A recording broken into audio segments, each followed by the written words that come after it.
కూర్చో.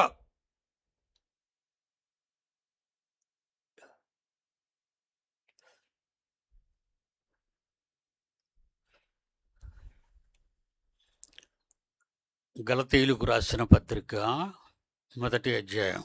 దయచేసి అపోస్తులుడైన పౌలు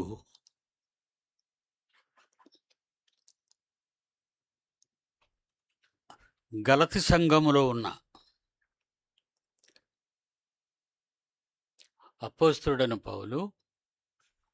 గలతి సంఘములో ఉన్న వారికి ఈ లేఖ, దేవుడు వ్రాయించిన ఈ లేఖ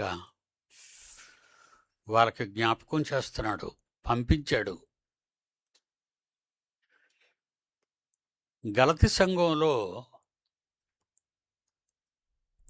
క్రైస్తవులు అనిపించుకున్న వారే తేడాగా ఉన్నట్టు పౌలు గారు గ్రహించారు.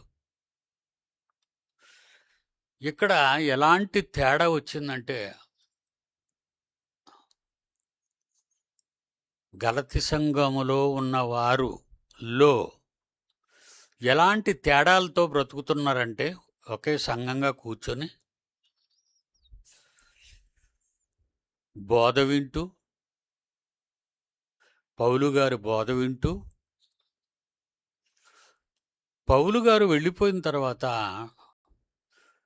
వాళ్ళ సొంత బోధలు తీసుకొచ్చారు. జాగ్రత్తగా వినండి. ఎవరూ సరిగా